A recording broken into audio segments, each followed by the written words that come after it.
What's up, everybody, and welcome to another episode of Team Chat Podcast. I am one of your hosts, Jerrett Wilson, joined by Rachel Mogan. Buongiorno. Buongiorno to you as well. How are you this fine Sunday morning? All of my bones hurt. Oh, no. Because I attempted to do yoga for the first time in a long time yesterday. And I'm like, ow. This was ill-planned. It's not going as well as I thought. I'm more out of shape We just than one would started hope. doing, trying to get back into a more consistent workout routine, and we started doing, push-ups every day, every Oh, morning and God. stuff. No, and it's just thank you. I used to be able to do, a pretty good, substantial number. And then I just keep falling off the wagon and then needing to get back on. And every time I have to restart, so I'm like, this is the last time I'm restarting. Because the first day after doing them, I just suddenly started in the middle of the afternoon being like, why does my chest hurt? Because You fool! So I feel your pain. We're going through the same thing. I don't right even now. think I can do one push-up. I have zero upper body strength. The most I can lift is my Nintendo Switch controller. Yeah. We'll get into all that. So I thought of something else we were talking about on our Discord, but we'll get to all of that because here at Team Chat Podcast, we like to talk about video games, the ones we love, the ones we hate, and everything in between. New episodes come out Tuesdays, 9 a.m. Central Time. And you can listen to those on podcast services around the World Wide Web, such as Apple Podcasts, Google Podcasts, Spotify, and others. You can also watch a video version of each episode on our YouTube channel. So head over to youtube.com/teamchatpodcast to check that out and subscribe. But because we were talking about this before we started, we are 2 episodes away. This is episode 198. We are 2 episodes away from our 200th episode, which is crazy. insane. That's absolutely crazy, insane. bruh. Think about when we started this humble podcast way back when, and we were all talking about how will we even have enough to talk about week after week? When will we run out? Even have enough? When will we run out of topics? And here we sit now on the eve of our 200th episode, and we're still going strong. So We great. are, in fact, a fortnight away. Oh my God, we are One of the rare Tight end. opportunities to be able to use the word Fortnite and have it be true. So we would really, but also why I bring this up in connection with our YouTube channel is we are sitting at, I think, 197 subscribers. So it would be really badass if we could hit 200 or go over. I mean, over would be great before we hit our 200th episode. So We that want would to be hit pretty 200 and never grow. Sweet. No, that's just it. Just cap it. Just cap We it. don't want to grow again until 300. Then we'll have a big push for another 100 subscribers. But no, so that would be great if you could check that out. You give us a subscribe and subscribe to the podcast as well because all that stuff helps us out. You can also find us on social media such as Facebook, Twitter, and Instagram. You can join our Discord server. Links for all that are in the description below. And finally, if you're really loving and enjoying what we're creating for you each and every week, you can head over to patreon.com/teamchatpodcast, where for as little as $1 a month, you can support the show. And in return, we'll give you cool perks like getting the episodes early before their general Tuesday release. And at our $5 tier, you get access to Team Chit Chat, where we talk about subjects outside of gaming. And it's just it's exactly basically the same format of the show. We're just not talking about video games. So we talk about a range of different topics. So far, we've talked about Sushi Go, toxic Star Wars fans, and I know I'm going to say it wrong, so I'll let you say it. Keep your hands off Eizouken. Right, a great anime, a great anime series that is in itself a love letter to anime. We put those episodes out. Patrons get a 2-week early access to that before it goes public on our YouTube channel. So check all that stuff out. And then if you don't want to do any of that, that's totally fine. We completely understand. But we would also love your support, like we said earlier, in either subscribing to the show, leaving us a review on the podcast service of your choice, and just telling your friends. All that stuff helps us be bigger and better as well. So we really love and appreciate each and every one of our followers, listeners, subscribers, viewers. Love you all. Hearts. Heart emojis. Hard eyes. But before we get into the main topic of the day, which we're going to have a real smorgasbord of topics today to talk about, we're going to get our moment with Mogan to find out what is new and coming out soon. All right, so just in case you missed it, and I bring this up because one of our listeners on the Discord brought it up, Devil May Cry 3 Special Edition was just released on the Switch as of February 20th. And he liked it so much that I think he mentioned something to the extent of, can a game that came out in 2006 be Game of the Year again? I mean, I would say yes, because didn't Resident Evil 2 remake get a lot of buzz and put up for I'm not Game sure of the that Year this is stuff? a full remake, though. Oh, this is okay. just the special edition. Got But he it. says that Okay. they did put in some new stuff. So there is apparently some new content or some mild reworking ? Anyways, the point is, Devil May Cry 3 is back again. Special edition for the Switch. It's out now. Tony Stewart's Sprint Car Racing came out for the PC on February 21st. They are still making NASCAR games that are branded Tony Stewart. Does Tony Stewart even race? I don't follow NASCAR. I don't even know who that is. Who is that? I only know he's a NASCAR driver who drove the Home Depot car at one point in time. Sure, whatever. Kingdom Hearts 3 Remind, the DLC for Kingdom Hearts 3 is hitting Xbox One on February 25th. Mega Man 0/ZX Legacy Collection, God, that's such a mouthful, comes out on the 25th as well for PlayStation 4, Xbox One, Switch, and PC. Samurai Showdown comes out for the Switch on February 25. 2 Point Hospital. Have you seen that? That looks like kind of a fun game. I have no idea what that is. 2 Point Hospital comes out for PlayStation 4, Xbox One, and the Switch on February 25. On the 27th, close to rounding out the end of the month, Overpass for PlayStation 4, Xbox One, Switch, and PC. If that one isn't exclusively about highway overpasses, I'm not interested. Blood Roots for PlayStation 4, Switch, and PC comes out on February 28th. Also on the 28th, we have Metro Redo or Redux. I don't know how to pronounce it. Oh, it's Redux. Sure, Redux. Comes out for the Switch. So does One Punch Man, A Hero Nobody Knows for PlayStation 4, Xbox One, and PC. And then last of the month, Romance of the Three Kingdoms 14 for PlayStation 4 and PC. And that gets us through to March. Nice. So no, 2 Point Hospital is like a hospital building management sim, basically. It's kind of like a Zoo Tycoon type game, but for hospitals. Just for hospitals. I watched it's been out on PC for a long time, and a few months back I actually watched the streamer Ammunition. She was playing it a lot, and so I was watching several of her streams of it. It looked pretty fun, but at the time I didn't have a PC yet, and so that sounds far too specific for my liking. Really? I mean, it's kind hospitals? of like, yeah, you just like build and have to make your hospital the most optimized and efficient that it can be. Is the fun thing to do the opposite and make it I'm the sure. worst I mean, it was functioning like the Zoo hospital? Tycoon where you put like the deer and the gazelles in the same cage as the lions and stuff like that. You know, you could or Roller Coaster Tycoon where you just make it launch people off. Ooh, maybe in my hospital I can make it into a roller coaster that just launches patients right out the door. For free. Bye now.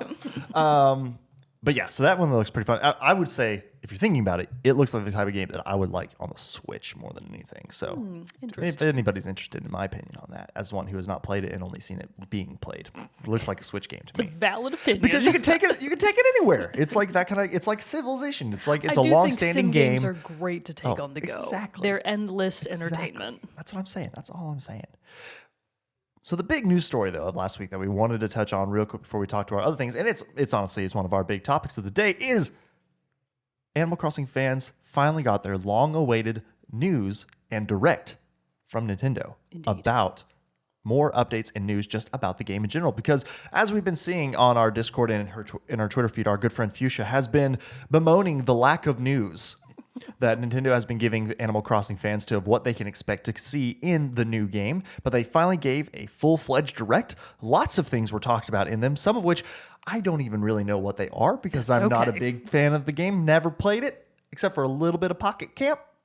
But we still wanted to share some of the bigger announcements from that. And so we're going to refer to a Polygon article sharing those. There's my phone goes. It didn't want to unlock. A nicely compiled list. List of some of the bigger announcements because I have nothing of which to base what a big announcement is. So it's the biggest announcements from Animal Crossing New Horizons Nintendo Direct by Julia Lee. So the biggest one is you can choose the layout of your island and hemisphere. You'll have 4 different options to choose from. You can choose also where in the world it sits so that, seasons will happen at different times of year. And that is very cool. I mean, the living calendar within the world of Animal Crossing was already amazing, but the fact that now geography is going to factor into how that works seasonally and like regionally, I think that's a really fun new feature that I wasn't expecting.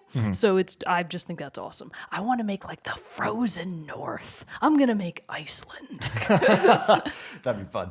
But a couple of these I was very interested in because it seems like I was surprised, again, just due to my no knowledge at all of the series, that there are certain things that, like when new villagers come. So when it's talking about like when new villagers come to visit, are those controlled by other people or are they villagers that you like bring to your island due to like how well it's doing? Usually the term villager refers to in-game NPCs. Okay. So the villager creatures that are like cats, birds, dogs. Usually it doesn't mean other human villagers. Got it. Okay, so that was one of the big updates then, is that the villagers will no longer be able to just decide where they're going to build a house and build a thank house God. wherever. Yes. You can actually determine those spots on the map. And that's island. that is a highly in-demand feature that I don't think there's even one Animal Crossing fan who's going to be like, boo. Everybody loves that one. You know the meme? Everyone liked that. Everybody's going to like that.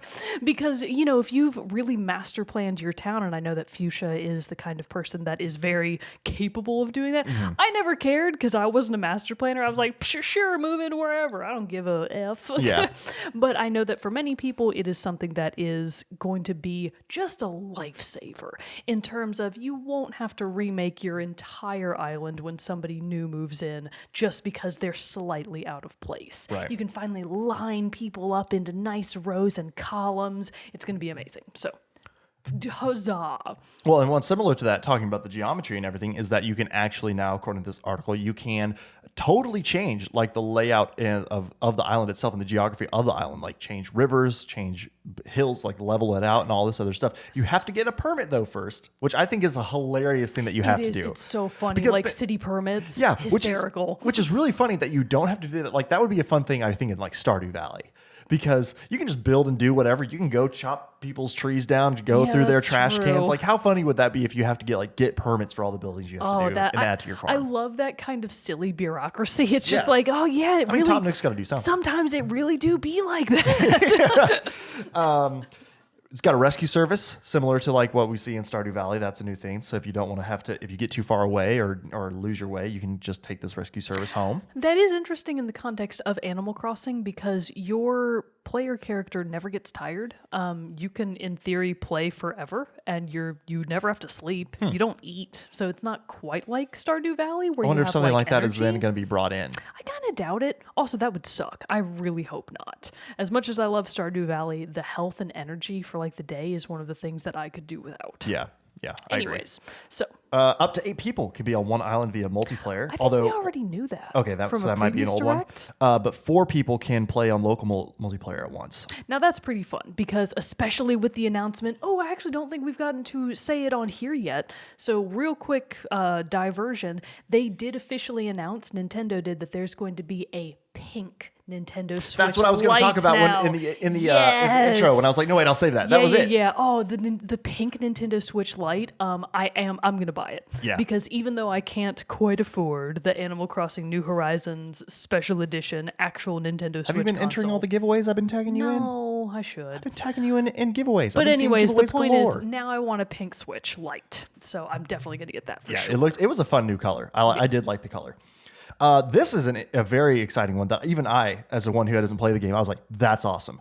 Animal Crossing New Leaf and Happy Home Designer designs will be importable into New Horizons. So I think what they mean by that are, anything that you could have made through QR codes. Right. So like that's the what they're outfits, referring to. Like jacket design is one thing that's yes. specifically mentioned in this article. So jacket designs, paths, like you could code your own paths for what to go on the ground. Mm-hmm. It's amazing that all of that work is going to be preservable. And again, that's something that I certainly did not see coming. I Mm-hmm. never would have assumed that it would be something that would make its way into a new Animal Crossing. So that's really just great news for long-term fans who have been with it, since the beginning, who have been saving all of their QR codes. There are many blogs dedicated to just, Animal Crossing QR codes for like outfits and stuff. So that's amazing. Well, especially because of the length of time in between New Leaf and New Horizons. Like, especially people, I imagine, like Fuchsia, who has spent hours and hours and hours in this game and built up a library of all these different things, to be able to... I'm sure to some extent starting New Horizons is exciting, but also you're like, but I have none of my stuff. Yeah.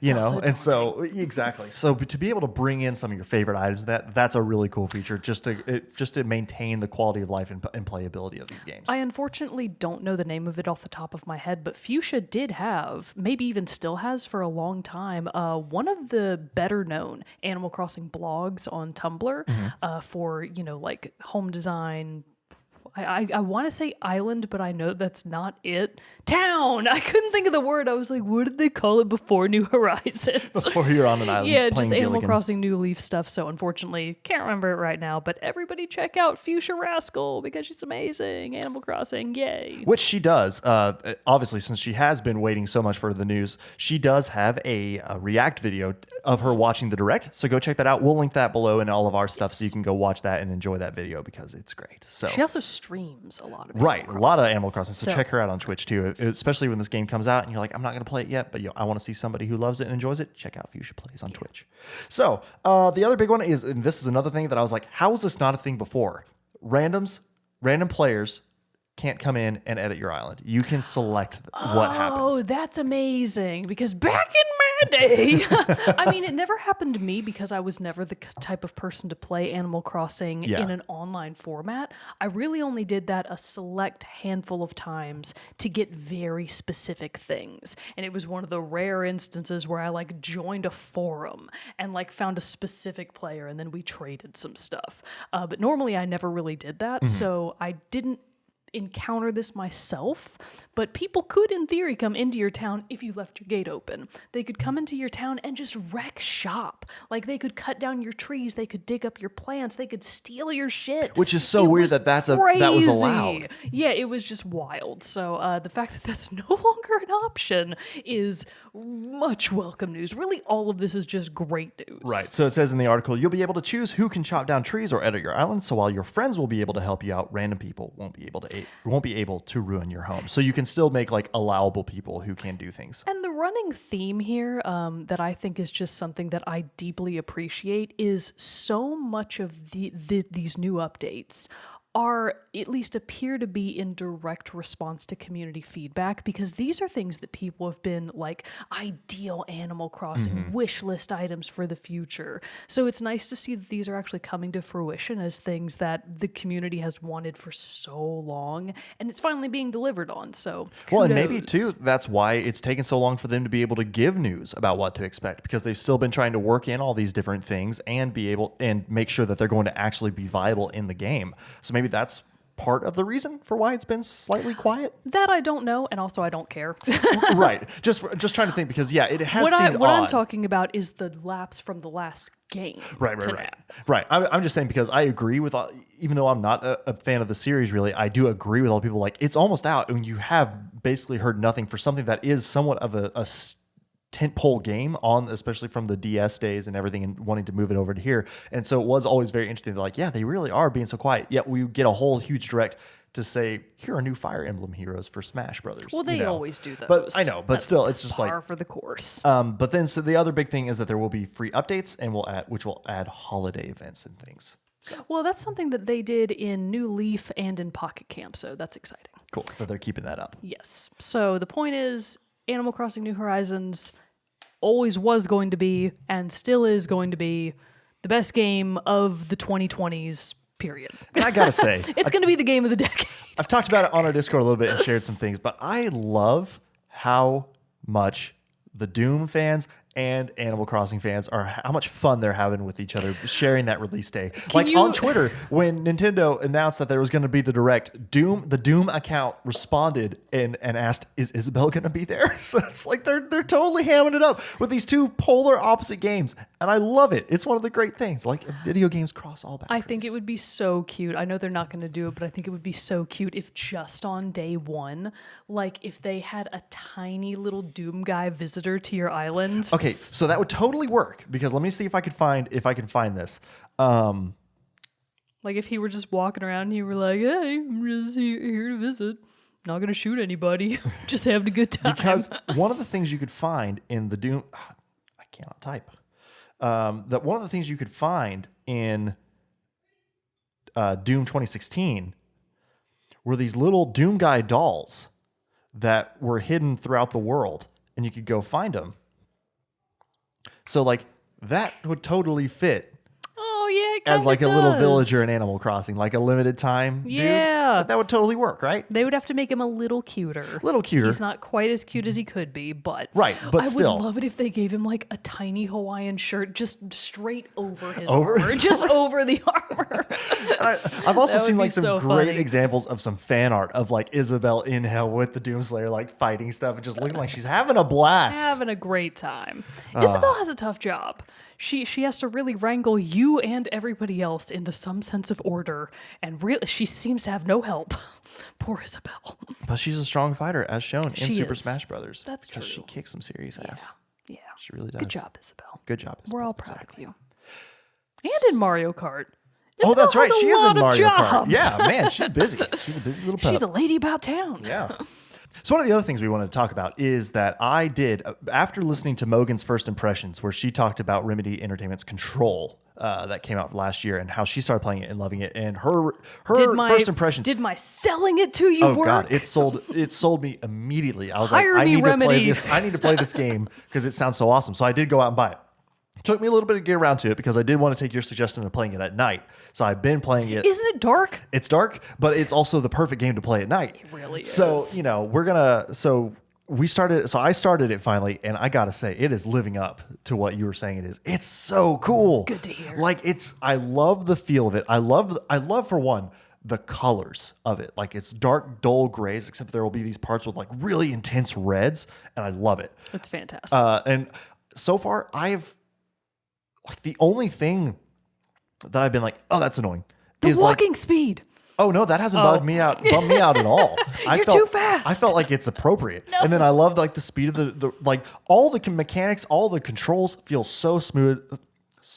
They feel so smooth, so fluid. I really enjoy how it feels. The only thing is like when you sometimes will like go into photo mode and then try I to haven't even tried the photo mode. I haven't found a good time to really mess with it yet, but like it allows full manipulation of the camera and I stuff. You didn't can get even some sweet think images. to try it. But so sometimes when you exit out of that, it has like a quick like stutter and like kind of like freaks out a little bit, then it like realigns itself. And sometimes I've seen that too when I exit the main menu. But that's like the only thing that I've noticed that like has stood out as being like a bug.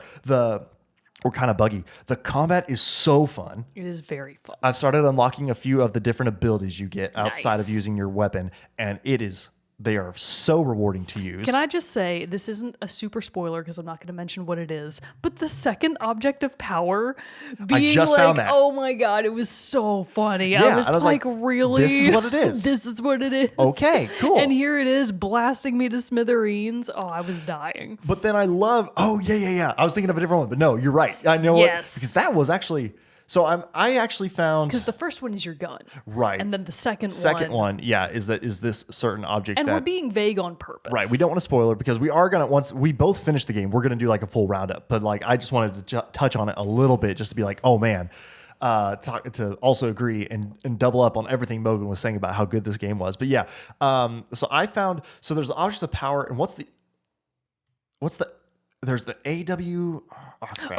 Altered World Events. Altered World Events. Okay, AWEs. so AWEs, and then there's the objects of power, the oops. Oops. As Dr. Darling calls them in the videos, which I do love that it's the videos because that's what the other thing, other than the coloration and everything, I love that it feels like Cold War 1960s It really government does. facility. It feels exactly like that. And it still manages to have like a certain level of humor and charm to it. Oh, yeah. Like Dr. Casper Darling, I'm like, he's so cute and funny and he's fun. silly. He's I like a fun guy. how he just kind of seems like this like nerdy dude who like really enjoys all like really discussing the science of all He's these weird just objects you jazzed find. to be here. Yeah, but I love how it incorporates real footage, like in those videos, and even when you have the memories of the previous director and in your head, and how it's like it's obviously real footage of him, like that actor, like smoking a cigarette, like taking off his glasses and doing all these different movements. I love that incorporation of real with the computer generated imagery of the game, and so that's been really cool. It is surprising how it seems to not take you out of it. Oh, it doesn't like at all. They did the integration of the live footage with the in-game footage really well. Well, also I think because the in-game footage or the in-game graphics are graphics outstanding. Are amazing. Especially, They're really good. I will say the only one that seemed off to me is the Emily Pope character. Sometimes her smile is way too big. Yes. Yes. Her mouth is a little too big sometimes. I know exactly what you're talking about. Like sometimes her face is just like her mouth is going to split apart. Yes. And she's Like going to Joker wind up smile. being like a predator. Oh. You know what I mean? Like how it's like he's like splits because of his scars. I was and all thinking that. more of like the aliens. Yeah, How they like yeah, yeah, unhinge yeah, their yeah. jaw and then a smaller head comes out. Yeah, that's been the only animation I'm like, tone that down a little bit. But other than that, like Jessie Faden, her facial expressions and everything have been great. And just in the normal conversation, her acting is great. Courtney Hope, I believe, is who plays her, and she's been fantastic as Jessie. It's just all of it is just like hitting every check mark of greatness that I enjoy in games, and it's been a blast. I have gotten past, in terms of, so you kind of know where I'm at, I have gotten past the first, what I would call boss. Good. Oh, yes. Okay, I know what you're talking about. I actually died a lot on that one. I did too. I'm That was not the gonna first time I lie. died, was when I was fighting that boss. Yeah, I died, I want to say maybe 5 to 7 times. Yeah. Because I was just really struggle bussing with, hitting the target. Very difficult to hit. So we'll just very vaguely describe the first boss of the game is more or less a person, but it's airborne. So you're trying to shoot at something that flies, that launches incredibly damaging projectiles at you, and then also has little minions on the ground that shoot at you as well. So what strategy did you use to get around him? Honestly, there are those like Like the planters? planters, Yes. yeah, in the middle. I basically hit around those, and then I dodged there until I got the boss about halfway down on its health, and then I ran up the stairs and was kind of in the upstairs area, because then you're on a more even plane with it and not trying to shoot up at it. But again, I just love how fun the combat feels, because it's honestly, if you took how it feels to me so far, and I'm sure as I unlock more things, it might feel even more to me like this. But how it feels to me so far is basically if you took the force abilities of Jedi Fallen Order, and instead of using a lightsaber, you used a gun. And I'm all about it. It's so good, because I love the combos of how you can use the first, slight spoiler here, but the first ability you unlock is to be able to pick up and launch projectiles. Yeah, you get telekinesis. Basically. And that, pairing that with your gun attacks, and then the different forms the gun itself can take and the different attacks it can have, so rewarding figuring out how to mix and match those to the best of your ability to have the maximum amount of impact against your enemies. Chef's kiss. It's amazing. So I have to say, I'm all in on this game. It's incredible. Can't wait to get through it all so we can have a really big, super in-depth discussion on it, because it's going to be great. But what's another game, though? You were telling me that you had another one that you started, that you jumped into. That's another one I've been very curious about. So I'm excited to hear what you had to say on this one too. So it was up in the air between, I got 2 recommendations from friend and listener of the show and Canadian, so local Canada expert, Ark, who one of my old friends from my Splatoon 1 days. She just recommended me 2 games. The first was Tangle Tower, which I actually wanted to get more because it was pitched to me by Ark as like a kind of a search and find, but not quite like detective style game. Point and click, that's what I'm looking for. Yeah. Like a point and click detective style mystery adventure, which I love those kinds of games. We haven't gotten to talk about it recently, but the Nancy Drew PC mystery adventure games are still some of the best ones out there. So I am all about that point and click mystery adventure. So I really wanted to pick up Tangle Tower, but Ark said that she got it on a 75% off sale on the Nintendo like online store. So I was like, oh man, maybe it's still on sale. And I went and looked, and it was not. Oh, no. And it's not expensive. It's only $20, but I was still like, ugh, $20? You could have got it on the sale. That's many waffles. So then Ark was like, oh, well, how about instead if you play Unravel 2, which is also on sale? And I don't know if it still is at this time, but if it is, I really hope you'll pick it up. Unravel 2, I think, is the same price. I think it's $20. I believe it is. Because on the 75% off sale, it was only $5. Oh, yeah. So for $5 and even $20, it is more than worth the cost. Unravel 2, to give you a very like broad breakdown of what it is and I'm putting this very loosely, co-op puzzle platformer. So the premise, if you've never heard of Unraveled before, if you don't really know anything about it, the first Unraveled and Unraveled 2 are both about yarn creatures that are just kind of out in the wild, just alive. So Yarny is like a little red yarn doll. It's maybe like yay big in real world stature, and he's just a little dude all made of yarn. Also, it's not really a he. I'm just going to say he. It's neither a he nor a she nor an it. It's just a creature. So Yarny has like a little trident shaped head. He's got like this little pronged head, and he's got these big like bulbous white yarn eyes, and he's very silly. And in Unraveled 2, he is joined by your basically other co-op person. So the game can be played either single player or multiplayer. Okay. So if you have two people, one of you gets to control each of the Yarnies, but if you're one person, you can switch back and forth between them. Oh, cool. Which is actually a very both strategic and easy to use system. I was worried about how it might feel if you're a single player person playing the game, but it's done very well. But you are joined by Bluey. I don't know what we're going to call it. Sure. Because Yarny's red, right? Yarny is red, and then there's a second yarn creature that joins Yarny in the very beginning of the game. That's just blue, but also all made of yarn. Maybe it actually has a name, and I don't know about it, so let me check some facts real quick. So Unraveled 2, this is from Wikipedia, is a puzzle platformer video game developed by Swedish studio Coldwood Interactive. The Swedes! Nice. I don't know if you remember, but the Swedish guy that came out to promo Unraveled 2 at E3, I think maybe a couple of years ago. Yeah. He was so adorable and like so jazzed about Yarny, and he had a tiny little Yarny with him, and his English was okay but not great, and everybody was like, "We love you, Swedish man." Well, wasn't it also like they announced it? Wasn't it an announced and release? Yeah, it was. So like they announced it and it was out. And this is one of those rare games published by Electronic Arts that is good. Oh, EA. But it's probably because it's from Sweden and not from EA technically. So it was released back in 2018 for Windows, PlayStation 4, and Xbox One, and now for the Switch as well. So you can really get it on any platform. So the game is centered around two Yarnies, small anthropomorphic creatures made of yarn. And this is the direct sequel to Unraveled 1, which came out back in 2016. So it looks like the other Yarny does not have a name. There's just red Yarny and blue Yarny. So it is, in fact, going to be Bluey and Yarny from now on. So the game is...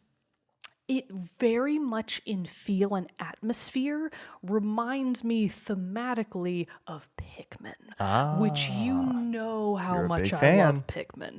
And I think a lot of that has to do with A, the cuteness factor, and B, the scale. Because Yarny is little, you know, he's probably like in-game shorter than this cup of coffee that I'm looking at here. So Yarny is real small.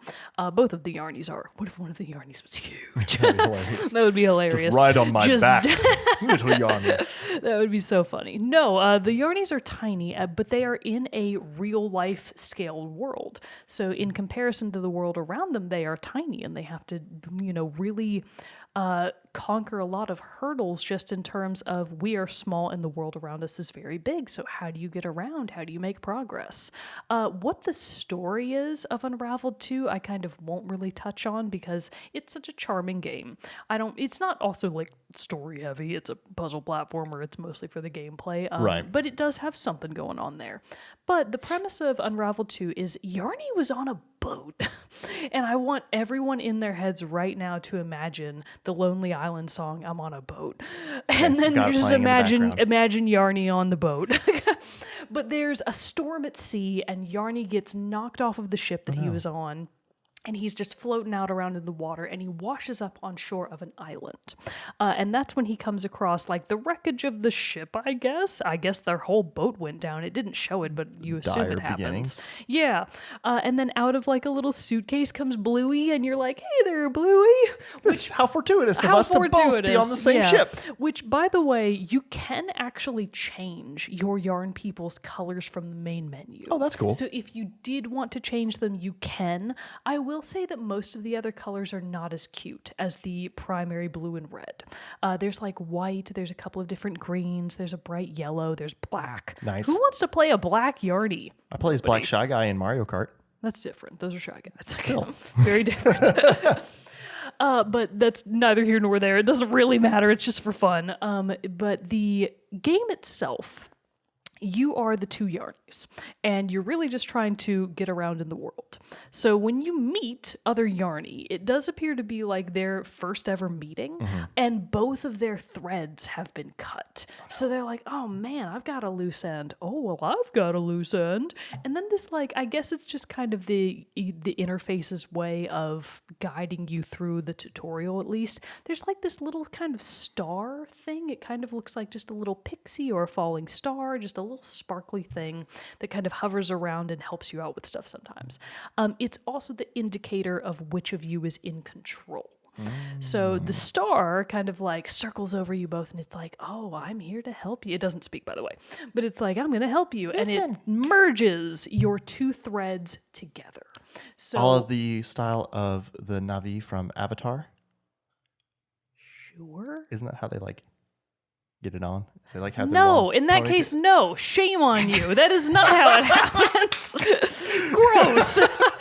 In the movie, I'm pretty sure that's how it happens. Avatar sucks. Well, I'm glad we agree on that point. The only at least. good Avatar is. That's the only thing I remembered about it. One of these days on Team Chit Chat, we will talk about the greatness of Avatar: The Last Airbender, and then on the next one, we can talk about how much Avatar the movie. Yeah, I was talking about sucks. Avatar, the James Cameron movie, not Avatar: The Last Airbender. No, gross. So no, that's not what. And happens. I think I totally messed up the name because I just said that. Hey, listen, they are not the Na'vi, because isn't that the little that's floating from orb? Ocarina of Time. Exactly. I got it mixed you up. Psycho. I got it mixed up. But anyway. Anyways, The so creatures, they tie their ponytails together, and that's like how they're like, yeah. Anyways, these are not ponytails. It's just stray ends of their yarn. So anyways, their yarn gets fused together. So now they are literally joined at the yarn. So they are physically together now, and you can actually merge them into one creature or control them as two creatures. And this is what's actually really fascinating and where a lot of the game's complexity comes into play. Because if you are controlling Red Yarny and you're running around and you get to a gap that is too big for you to naturally jump across, you're like, well, how am I going to get over there? You can have Blue Yarny kind of jump off the edge, and then it hangs on the rope that connects you both, and then you can have Blue Yarny swing back and forth up over the other ledge, and then you can go and control Blue Yarny and have Red Yarny do the same, and then they join back up. That's cool. So it's really complicated, actually, and the amount of stuff that you can do as either a single Yarny or as both Yarnies is fascinating. The way that the game helps you out in terms of being able to move from one locale to the next quickly, because you can only control one Yarny at a time, the other Yarny that you're not controlling does not automatically follow you. Like if you're Red Yarny, Blue Yarny just chills. Like it will do whatever you have set it to do at the time. So if you have it hanging on to something, if you have it in the process of making something, and then you leave that Yarny to go control the other one, the one that you just left will stay exactly where it was, which is very strategic. But that means that if you've already completed the puzzle and you're just trying to run up the hill, you're like, well, how's Blue Yarny going to come with me? It's adorable how the game does it. You basically just stand them real close next to each other and hold down the X button, and one of the Yarnies will basically just jump onto the other one's back, and for a brief moment they look like separate creatures, and then they just slowly merge into one multicolored Yarny. Oh, that's cool. cool. And it's fascinating because you can actually kind of see how they're still separate creatures, but they're like fused together, and you're like, this is both horrifying and adorable. That's fun. That's really cool. And then when you want to split them back up, you just hit X again, and they kind of hop back into being separate creatures. Wow, and it's like, wow, that's both terrifying and adorable. So it's really complicated in how you can traverse the world, because in addition to being able to control two Yarnies, being able to swing, you can also use your yarn as a lasso. So in the game, there are various points on which, I want to call them grapple points because that's how they are in the Metroid series. I mean, that makes sense. That's basically what they are. So anytime you see like a little very slightly knotted area, that's how the game indicates, oh, that's a grapple point. So you can grapple onto things, swing around, or you can grapple onto things and pull. So there's all kinds of stuff you can do with being able to push around different objects in the environment, leaving one Yarny pushing something so that it stays in place, while the other one goes and uses that object to get to another thing, to unlock the other thing, to get both of the yarnies to the end goal, blah, blah, blah. You're getting the gist. Yeah. So the idea is really that you are just traversing environmental puzzles, and how do you get from point A to point B with both yarnies intact and together in friendship. And that's Unravel 2. Awesome. And that's really kind of all I want to say about it without like giving massive stuff away. Right. The soundtrack is really cute. It's not, bombastic. That's not the kind of game that Unravel 2 is. It's kind of much more mellow. It's a very relaxing game. And I will say that there are 7 main levels, I guess I want to say. There's 7 main levels. I've only finished, I think, up to the second one at this point, but there are a ton of bonus levels on top of that. And I know that because of the start screen. It's like, oh, you're on blank out of 7 main levels. Oh, but there's 20 bonus levels. Oh, nice. So there's a crap ton of bonus levels. And it says I've already collected 2 collectible items. I don't know what they are. I'm like, are you sure Maybe I've collected? each yarnie counts as yeah, one. maybe the yarnies count, because I'm like, I don't think I collected anything. That doesn't sound familiar. So I actually don't know what the collectibles are yet, but apparently I have a few. So there's stuff to collect. There are many different levels. The soundtrack is great. The graphics are amazing. I was actually really surprised, even though I had seen trailers of the game before, and this is even on the Switch, which arguably isn't the most powerful engine to play games on. Even on the Switch, the game looks and plays very smoothly. The graphics are really well done. The yarnies look very tactile. They look like if you reached out and touched them, they would be all fuzzy and yarny. The world is, at least in the beginning, really dark in terms of color scheme because you're partially underground. So I don't know if that continues for all of it. I feel like I've seen parts that are like in a forest. Yeah, maybe. it doesn't, because I actually just recently got to a part that is above ground. Oh, cool. So you're not underground for the whole thing. Don't worry about that if that's your first impression. But I think that also helped add on to the Pikmin style feel for me, because a lot of Pikmin 2 takes place underground. So I was like, it's just like Pikmin. Really, if Pikmin and the yarnies could just fuse together and make yarn Pikmin, oh my god! yarns. Can you imagine? Pick yarns. Yarnman? Yeah, Yarnman. That's better. There we go. Yarnman. I just want 100 Yarnmen that look like tiny purple Pikmin. Oh, that would be the dream. That's the dream right there, Nintendo. I do know that the collector's edition of Unravel 2 comes with a Yarny plush. Comes with a Yarny. I would kill for a Yarny. I'm pretty sure they're pretty, like, I feel like I still see them at Best Buys for like really cheap. I really like the blue Yarny though, because it has like a little horned, just bi-pronged head, which looks very much like the Hollow Knight. Oh, so yeah, I'm yeah, like, yeah. oh my god, it looks just like Hollow Knight. So I really want the bluey. Nice. Anyways, so the point is, Unravel 2 is fantastic. It is an ultra charming game.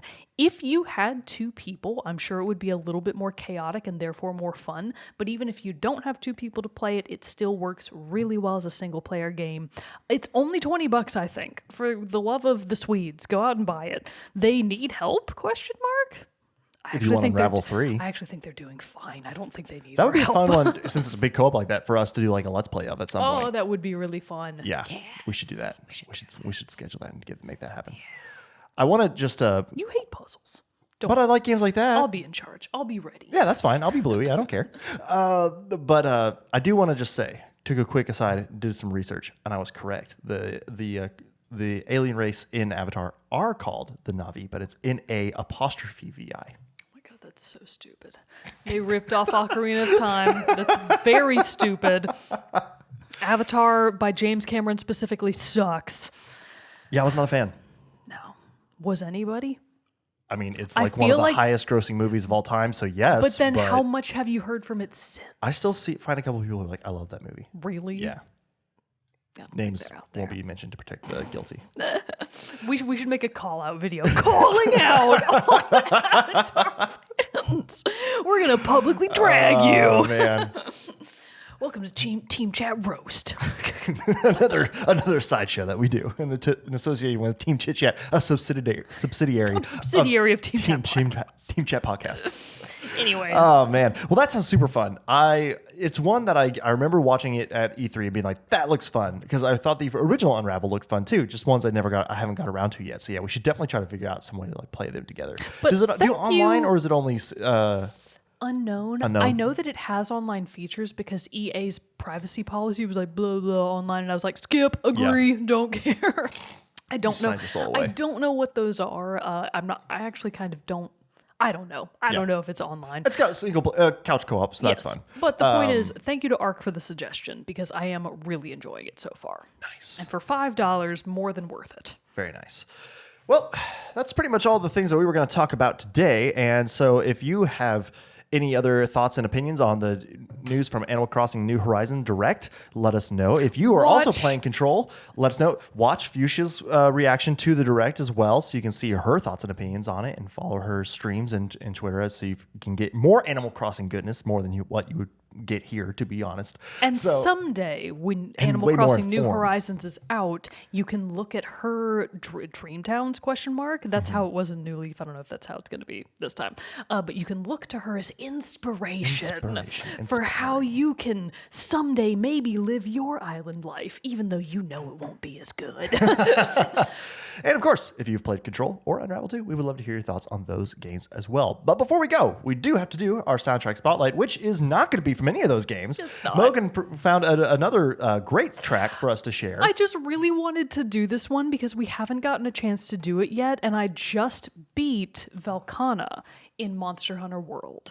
So in Iceborne, Velkhana is it is like the title character of Iceborne. So it's a big ice dragon. Oh, so are you done then with Iceborne? No.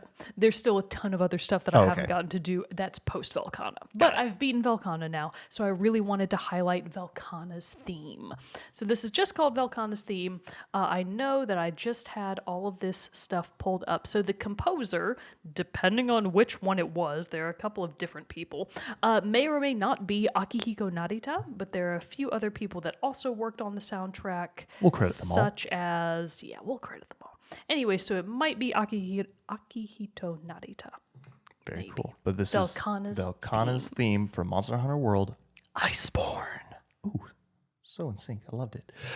So listen to that after the close of the episode, which is pretty much now. So until next time, everybody, I'm one of your hosts, Jerrett Wilson, joined by Rachel Mogan. Sayonara. Sayonara to you as well. We will see you next week for another fun gaming topic. Stick around for the song.